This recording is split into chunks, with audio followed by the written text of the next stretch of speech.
Welcome! Do you want to learn English in a fun and easy way? In this video, we teach English using narrated, animated stories. Here is how it works. On the left, watch the beautiful animations. They are designed to help you understand and enjoy the story. On the right, you can read along as you listen to the narrator. When we reach a difficult word, don't worry. A box will appear at the bottom with a simple definition and an example to help you learn. Let's get started. Imagine a huge, busy place called a sprawling metropolis. This city has over 9 million people living and working in it every day. Their safety, their trips to work, and their everyday lives all rely on how the streets and buildings are put together. But here is a surprising fact. This important city was never really planned. Its streets grew in a chaotic way, without a big design from the start. This city is London. Many visitors feel a special wonder when they walk through its streets. They might see very old buildings next to brand new tall ones. They walk into a quiet, green park, hidden between busy roads. Or they sit on an underground train, looking at the map, and realize how cleverly the whole system works, even though the city above ground seems messy. These experiences often make people ask, how did all of this happen? How does London work so well? This is an important question, and the answer is not what most people expect. London is not well designed like Paris.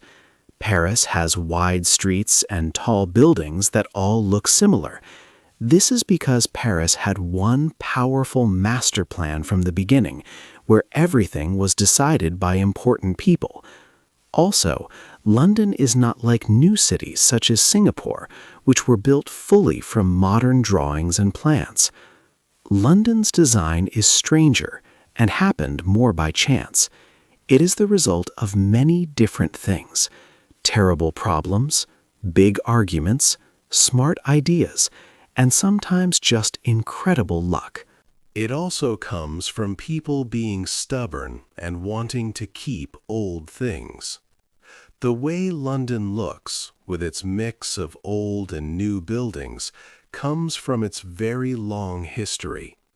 It was destroyed and rebuilt many times, for example after a huge fire and bombings during wars. Rules about who owned land also stopped big, city-wide plans from being put in place all at once. This meant the city grew in many small ways. So the mystery is not just why London looks the way it does. It is about how a city that started so randomly manages to function so brilliantly for 9 million people. It does not have the neat, clear lines of a city designed all at once. London's special way of working comes from its history of growing, changing, and solving problems over many centuries. It is a product of many things: people arguing over what to build, smart solutions being found, and old rules about land helping to shape new developments. The secret to London's unique design did not come from careful planning. Instead, it came from a truly devastating disaster. This event almost wiped the city off the map completely. But this terrible disaster actually opened the door for London to be remade in a completely new and lasting way. It changed everything forever, setting the stage for the amazing city we explore in this story. 2. The Great Fire. The Great Fire started in a bakery on Pudding Lane. It was early on September 2, 1666. A strong east wind blew, making the fire spread fast and furiously. For 4 terrible days, the fire burned through the old part of London, consuming houses and businesses without mercy. It destroyed almost everything made of wood.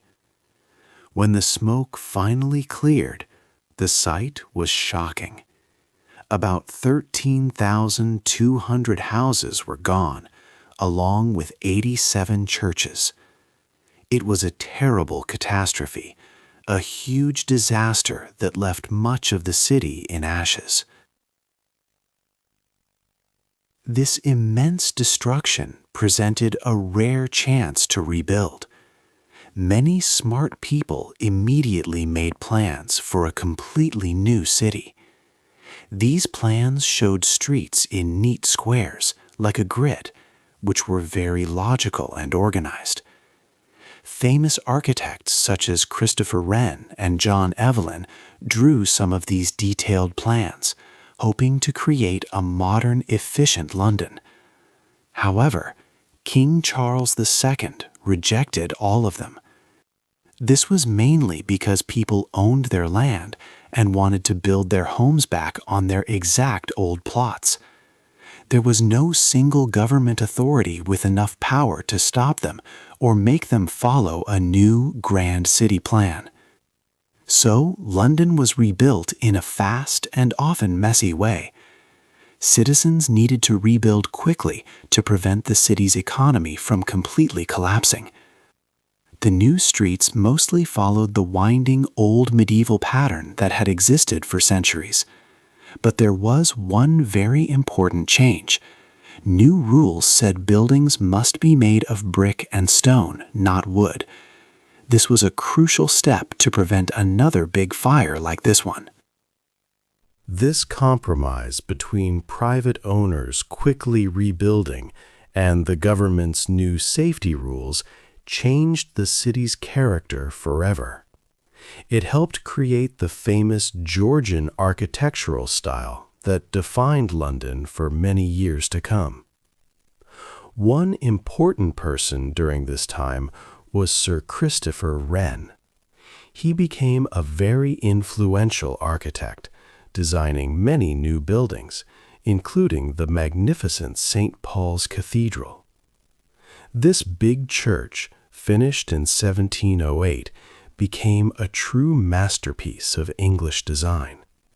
Its grand dome stood tall, defining London's skyline for centuries. Even today, there are rules to protect the important views of St. Paul's Cathedral. This period of quick rebuilding, though chaotic and unplanned in many ways, accidentally prepared London for an amazing golden age of building. It set the stage for new ideas and designs that would soon change how cities around the world were shaped and lived in. 3. Old and New.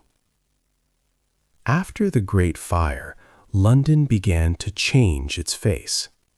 The time of King George I, II, III, and IV, from 1714 to 1830, is called the Georgian era. This period shaped much of what we see today. People built elegant houses in rows with nice fronts, often made of brick or stone. A simple but smart idea from this time was the shared garden square. These beautiful green spaces were first for rich people living around them. They offered a quiet place away from busy streets. This idea, however, became a template for city living all over the world.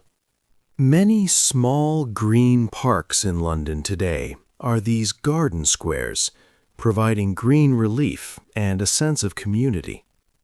They show how people protected important parts of the city's design. Then came the Victorian era, from 1837 to 1901. London changed even more. The number of people living in the city grew very fast. It went from about 1 million in 1800 to over 6 million by 1900. This huge population explosion meant the city needed to build quickly to fit everyone. During this time, the Victorians built many big structures like town halls, museums, and grand railway stations. They also built something vital underground. In 1858, London faced a big problem called the Great Stink. The River Thames was very dirty from all the city's waste. It smelled so bad that politicians could not work in Parliament because of the awful smell. To solve this critical issue, a clever engineer named Joseph Bazalgette designed a new sewer system in the 1860s. This massive network of pipes under the city saved millions of lives from sickness and disease. Amazingly, much of it is still used today. Above these sewers, Bazalgette also built the Thames embankments. These created wide public walkways along the river, giving people new access to the water and improving the city's look. The Victorians also built the first railway lines, with big cathedral-like stations such as St. Pancras, Paddington, and King's Cross. London was growing rapidly, both above and below the ground. The city became a huge network of old streets, new buildings, and underground tunnels. But with so many new roads, structures, and hidden pathways, millions of residents faced a new, seemingly impossible problem. How could anyone find their way around this massive, complex city without getting completely lost? 4. The underground map. London grew very fast, and getting around underground became a big problem. Old maps showed stations in their real places, making the central city look very crowded. It was hard to see the lines or understand the network.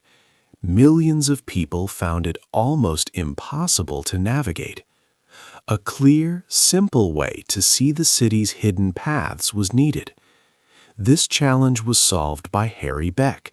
He was a draftsman for the underground. In the early 1930s, in his free time, he thought about how to improve the map. Beck had a simple but radical idea. He realized that for underground travel, knowing exact distances was not important. What mattered was knowing the connections between lines. So Beck drew a new map. It was not like a real city map. He used only straight lines, horizontal, vertical, and at 45 degrees. He made the busy central area of London look bigger and the outer suburbs smaller. All stations were simple, evenly spaced dots. This meant the map was not geographically correct, as it did not show real locations above ground. London Transport first rejected Beck's map, thinking it too different. But Beck believed in his idea. In 1933, the map was finally printed. People loved it immediately.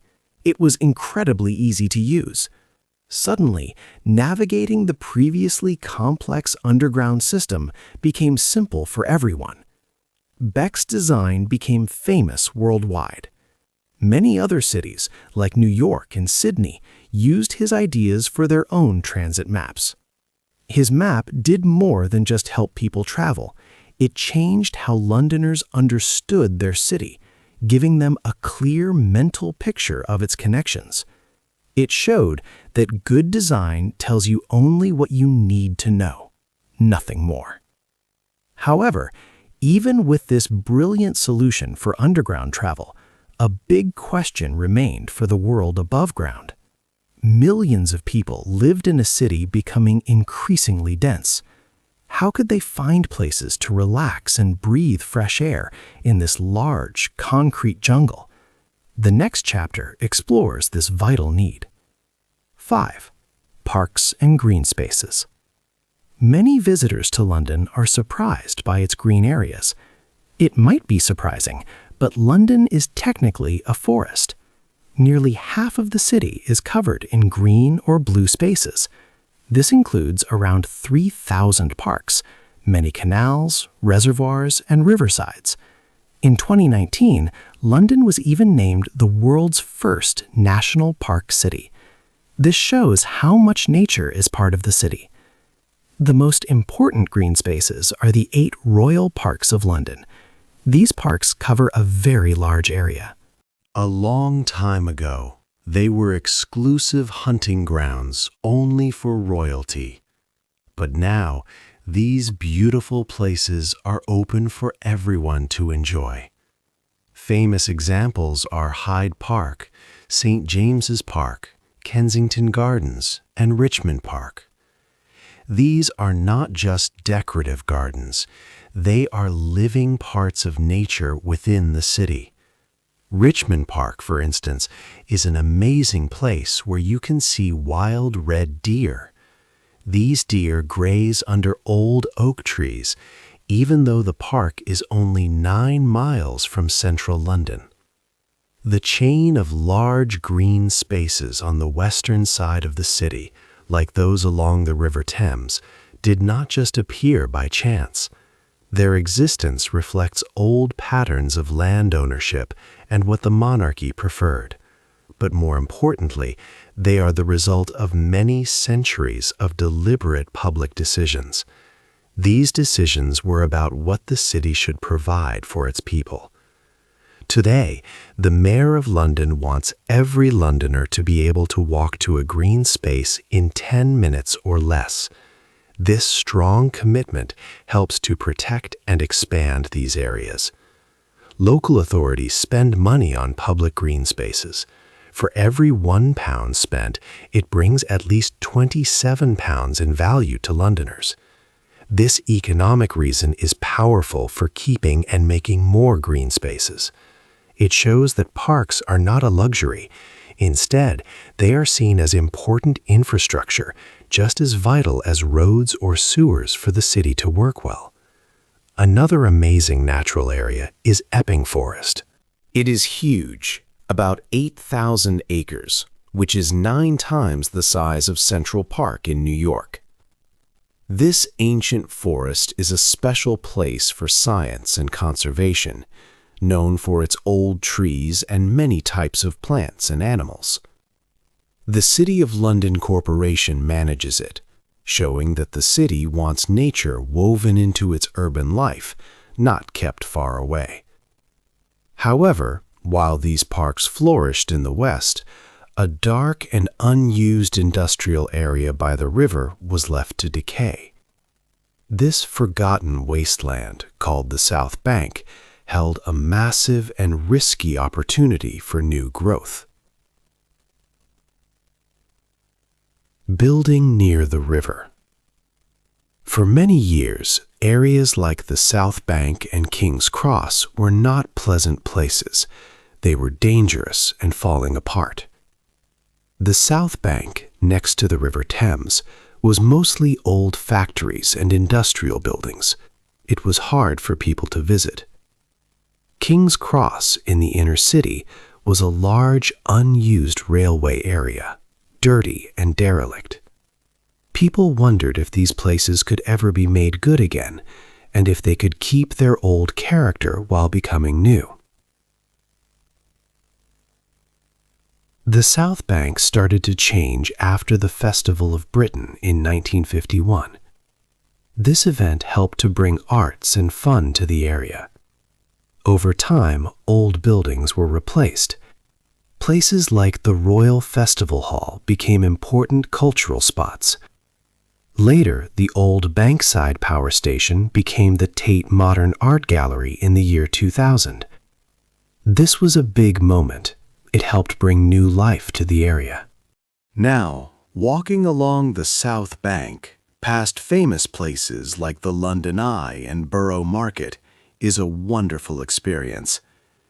This change, or regeneration, happened slowly, with many different institutions working together, not with one big plan.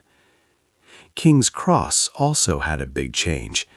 Over 20 years, this old railway land became a lively place with homes, shops, and offices.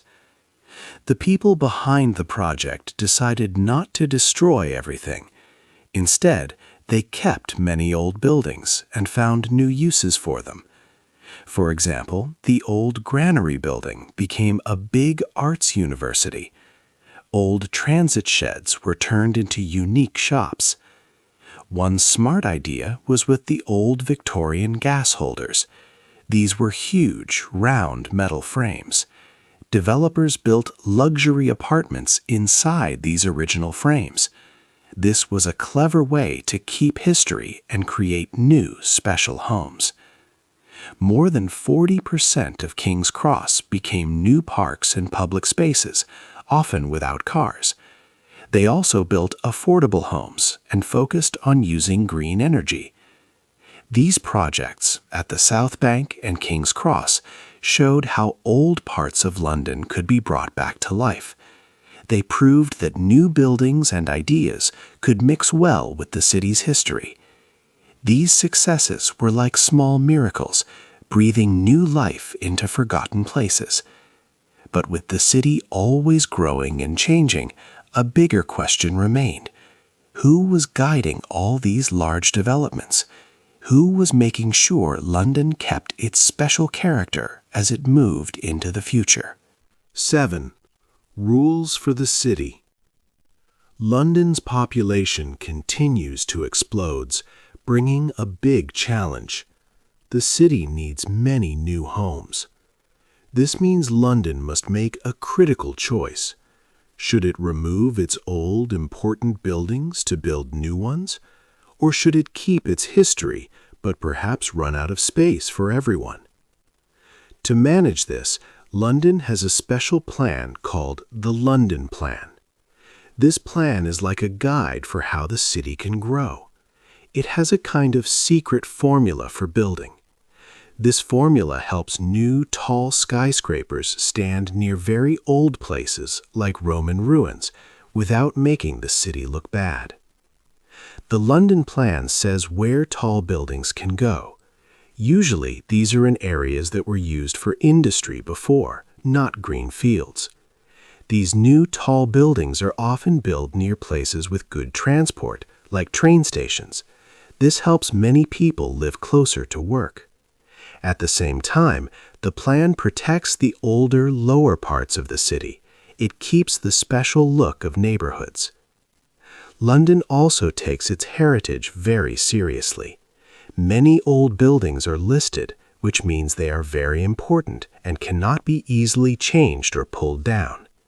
There are also many conservation areas across London. In these areas, even small changes to a house, like new windows, need special permission.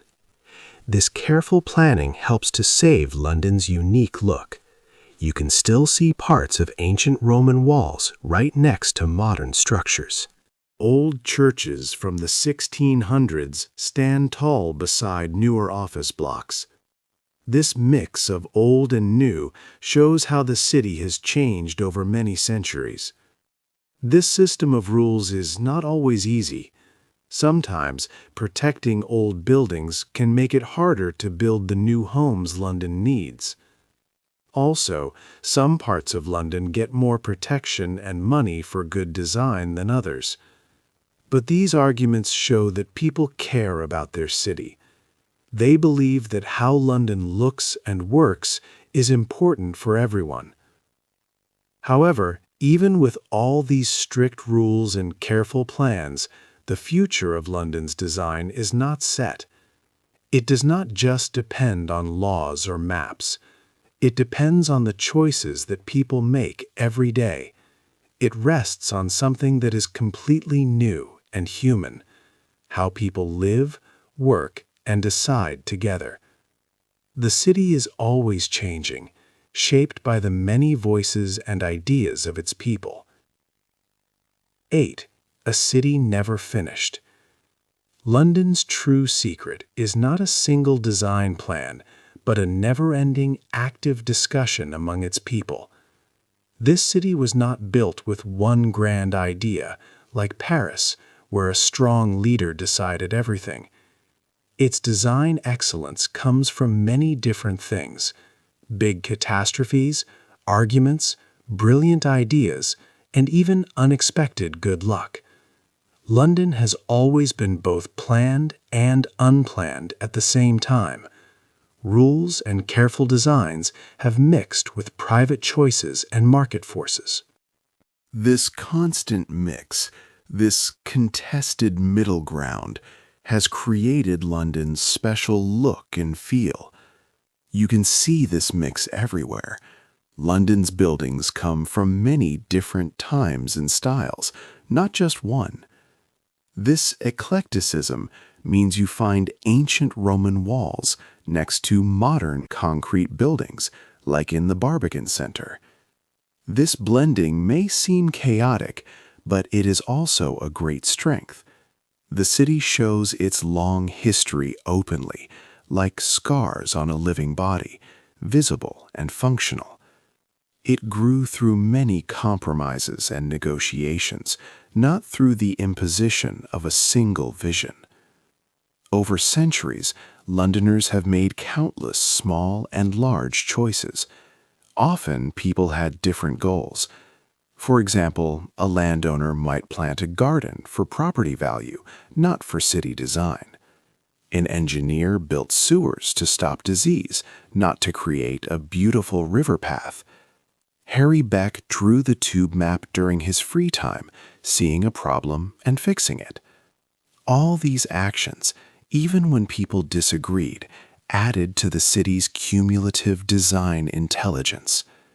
The important thing is a deep, practical respect for the people who use the city.